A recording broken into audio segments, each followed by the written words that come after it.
अस्सलाम वालेकुम। आज का लेक्चर नंबर 4। एडमिशन के लिए आप हमारे इस नंबर पे कांटेक्ट कर सकते हैं, ठीक है जी। एंड ये जो हम साइंस के ये लेक्चर्स की सीरीज़ स्टार्ट कर चुके हैं, जिसको एडमिशन लेनी है, जीएसटी की तैयारी कर रहे हैं या एवरीडे साइंस की, या आपकी कोई सिलेबस आया है कमीशन की तरफ से, आया एनटीएस आईबीए की तरफ से, वहाँ पर कुछ साइंस का सिलेबस उन्होंने दिया है, तो आप हमारा लेक्चर सुन सकते हैं, ठीक है जी। कल वाला एक क्वेश्चन था जो हमारे पास रिमेनिंग था, वो क्वेश्चन था 64। देखें यहाँ पर क्वेश्चन कह रहा है it is a process of separating insoluble salt from a mixture. ये कह रहा है वो कौन सा प्रोसेस है जहाँ कोई मिक्सचर है ना, उसमें से हम इनसॉल्युबल चीज़ को अलग कर दें, ठीक है जी। तो उस प्रोसेस को हम कहते हैं फिल्ट्रेशन। बी ऑप्शन करेक्ट है, ठीक है। फिल्ट्रेशन क्या करता है, मिक्सचर में से इनसॉल्युबल चीज़ जो होती है ना, जो सॉल्व नहीं होती है, डिजोल्व नहीं होती है, तो हम उसको ये क्या करते हैं, प्रोसेस अलग कर दिया, उसको हम कहते हैं फिल्ट्रेशन। नेक्स्ट हमारा question 65। The process of cooling a hot saturated solution to obtain crystal. ये कह रहा है कभी कभी हम क्रास्टिलेशन के कभी कभी नहीं, क्रास्टिलेशन वाला ये जो प्रोसेस है, ये क्या करता है, कभी हम चीज़ को गर्म करके उसमें से जो चीज़ होती है ना, क्रिस्टल को अलग कर देते हैं, हम उसको कहते हैं क्रास्टिलाइजेशन, ठीक है जी। ये क्वेश्चन ईजी है। एंड उसके बाद क्वेश्चन हमारा नेक्स्ट क्रिस्टलाइजेशन। ये क्वेश्चन रिपीट किया, ठीक है। क्रिस्टलाइजेशन ये क्या करता है, हम जो सबस्टेंस होते हैं, सॉल्ट सबस्टेंस जो डिजोल्व नहीं होती है, तो हम उसको क्या करते हैं, अलग करते हैं सॉल्यूशन से। ये मैं आपको 65 में बता चुका हूँ, ये क्वेश्चन रिपीट किया उन्होंने। 67 कह रहा है we can get drinking water from sea water from. किस मेथड के ज़रिए हम जो सी वाटर से जो पानी ड्रिंकिंग के लिए पीने के लिए इस्तेमाल करते हैं, वो किस तरीके से हम पानी उसको यूज़ करते हैं, वो उस अमल को कहते हैं डिस्टिलेशन। पहले वाटर की डिस्टिलेशन होती है, उसके बाद हम वाटर को यूज़ करते हैं, ठीक है। ये हाँ, डिस्टिलेशन सही है, सही है।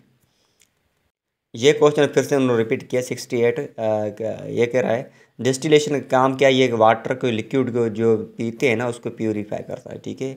इसको छोड़ दें, आगे 69 पे 9 की तरफ चलते हैं। ये जो प्रोसेस है ना, सब्लिमेशन वाला, ये क्या करता है, ये सॉल्ट कोई चीज़ें होती है ना, सबस्टेंस, उसको वेपराइज करता है, ठीक है। वेपर बनाते हैं, वेपराइजिंग यहाँ पर वर्ब का काम कर रहा है, ठीक है। फिर उसको क्या कहते हैं, या तो एंड उसके साथ साथ ये करता है कंडेंसिंग, मतलब कंडेंस मतलब किसी को फ्रीज करना, and condensing the vapours to form the salt. वो किस सूरत में वो कंडेंस करके किस सूरत में चेंज कर देता है, वो सॉल्ट चेंज में डायरेक्ट कन्वर्ट कर देता है, उसको हम कहते हैं सब्लिमेशन, ठीक है जी, याद रखें। उसके बाद 70 का आंसर उन्होंने नहीं दिया है, छोड़ दें। 71 पे की तरफ चलते हैं। ये कह रहा है ओजोन गैस होती है जिसको फार्मूला है O3। ये क्या करता है, प्रेजेंट हाई अप एटमॉस्फेयर, जो एटमॉस्फेयर में मौजूद होती है, ठीक है जी। इसका काम क्या होता है, जो अल्ट्रा वायोलेट रेज होता है ना जी, ऑप्शन ए करेक्ट है, उसको क्या, उससे हमें महफूज रखता है, करेक्ट करता है। ये भी याद रखें, सन में से जो रेज आता है उसको क्या कहते हैं, अल्ट्रा वायोलेट, ठीक है। जिससे कि 72 कह रहा है, हाँ, नाइट्रोजन ये बेस का एलिमेंट है प्लांट के लिए एंड एनिमल प्रोटीन के लिए, ठीक है जी। याद रखें प्लांट एंड एनिमल प्रोटीन किस एलिमेंट की बुनियाद पर हासिल करते हैं, वो नाइट्रोजन के, ठीक है। नाइट्रोजन का सिंबल एन है। देखें 73 क्वेश्चन कह रहा है जो एयर मूव करती है, मतलब कि हरकत में होती है, हम उस एयर को क्या कहते हैं, विंड, ठीक है। 74 देखें, यहाँ पर कह रहा है ये नीचे ABC वाला ऑप्शन है ना, ये सारे के सारे इंजीनेशन, फ्यूल, ऑक्सीजन, ये जो केमिकल में एक रिएक्शन होता है, वो कंबस्चन वाला रिएक्शन, उसमें काम आता है, क्योंकि ये बर्निंग का काम करता है। इसमें फायर एंड इंजीनेशन होती है, ठीक है। फ्यूल होती है ऑक्सीजन, ये उस लिए हम यूज़ करते हैं, ठीक है। ये इजी क्वेश्चन है। उसके बाद देखें 75। ये कह रहा है ऑक्सीजन गैस 74 में डिस्कवर की गई, वो किसने की, वो की जे प्रेस्टली ने, ठीक है। ये याद रखें। 76 कह रहा है air is a mixture. Air ना, ये ज़्यादा गैसेस का मिक्सचर होता है, डिफरेंट गैसेस का, लेकिन ये अर्थ को ऊपर हाई मतलब हाइट में कितने कवर करता है, ये करता है, हाँ, 480 किलोमीटर। सॉल्यूशन क्या है, सॉल्यूशन ये एक मिक्सचर का काम होता है, ठीक है, मिक्सचर होता है। एंड ये कह रहा है ए सॉल्यूशन में भी कलर्ड और कलरलेस, कोई भी एक सॉल्यूशन है वो कलरफुल है या बेक कलर है, ठीक है। बट वो होता क्या है, वो होता है ट्रांसपेरेंट, नेक्स्ट है हमारा 79 क्वेश्चन है, सॉल्यूशन हैज़ टू कंपोनेंट। ये यार सबको मालूम है, ये पहले ही पढ़ा चुका हूँ। सॉल्यूशन के बाद दो कंपोनेंट होता है, एक होता है सॉल्यूट, दूसरा होता है सॉल्वेंट। ये सबको मालूम है, ठीक है। देखिए ये 80 का आंसर सॉल्वेंट है। सॉल्वेंट का काम क्या होता है, ये component of solution dissolve the solute. ये क्या करता है, सॉल्यूट को डिजोल्व कर देता है, ठीक है, सॉल्यूशन में। नेक्स्ट है हमारा, if the ratio of solute to solvent is high, solution said to be. ये याद रखें, ये क्वेश्चन है बहुत अच्छे। जब सॉल्यूट ना, द रेशियो में, रेशियो मतलब मिकदार हम किसका ज़्यादा करते हैं, solute to solvent is high. जब सॉल्यूट ज़्यादा है सॉल्वेंट से, तो हम उस सॉल्यूशन को क्या कहते हैं, ये सॉल्यूशन बनेगी हमारी कंसनट्रेटेड, ठीक है जी। नेक्स्ट है यहाँ पर कह रहा है जब सॉल्यूट थोड़ी है सॉल्वेंट ज़्यादा है, जब सॉल्यूट है सॉल्वेंट का रेशियो चेक करें, सॉल्यूट और सॉल्वेंट की जगह पे सॉल्यूट है ना वो लो है रेशियो में, तो हम इस सॉल्यूशन को कहेंगे, करेक्ट ऑप्शन है डाइल्यूट, ठीक है, डाइल्यूट। ये याद रखें, डाइल्यूट मतलब सॉल्यूट थोड़े के रेशियो में, कंसनट्रेटेड मतलब सॉल्यूट ज़्यादा रेशियो में, ये याद रखें। फिर से बता रहा हूँ। 83 क्या कह रहा है, देखें, ये कह रहा है सॉल्यूशन है ना वो क्या डिज़ोल्व नहीं होता है जब मोर सॉल्यूट होता है। कोई सॉल्यूशन ना वो डिज़ोल्व नहीं होता है जब सॉल्यूट ज़्यादा होता है, भले उसमें हम टेम्परेचर दें, ठीक है, तो उस सॉल्यूशन को हम कहते हैं सैचुरेटेड सॉल्यूशन, ठीक है, ये याद रखें।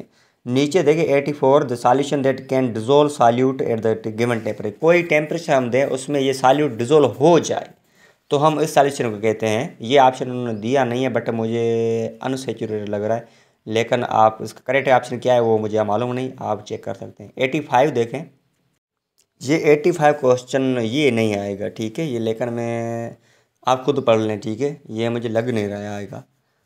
एंड लेकिन मैं कोशिश करता पढ़ा देता हूँ, ठीक है। जब solubility in is the maximum quantity of solute, जो सॉल्यूट में जो सॉल्युबिलिटी ना वो ज़्यादा क्वांटिटी में जो डिज़ोल्व कर सकती है वाटर को गिवन टेम्परेचर पर, वो कितने ग्राम्स होना चाहिए, तो हम उसको कहते हैं 100 ग्राम का होना चाहिए। 86 देखें, the change in temperature dash the solubility of solvent, solute in solvent. जब हम द चेंज इन टेम्परेचर हम चेंज कर देते हैं तो ये असर पड़ जाता है सॉल्युबिलिटी ऑफ सॉल्यूट की इन सॉल्वेंट में, ठीक है। उसके बाद देखें energy, 87, energy is the ability to do work is it is made by. Energy किसको कहते हैं, काम की जो सलाहियत होती है ना हम उसको क्या कहते हैं, एनर्जी। लेकिन एनर्जी हम किस में मेयर करते हैं, ये याद रखें, जूल्स में। आपने कुछ व्हील देखे हुए जिसमें दांतू जैसे कुछ लगे होते हैं, ठीक है, जो गियर में होते हैं, ठीक है, तो हम उसको कहते क्या, उसको कहते हैं कोग। ये आपने देखा होगा आई थिंक बाइक में या कार में, वो वहाँ पर देख सकते हैं, उसमें एक छोटे छोटे लगे होते टीथ जैसे, तो हम उसको ऐसे गियर या ऐसे व्हील को हम कहते हैं कोग।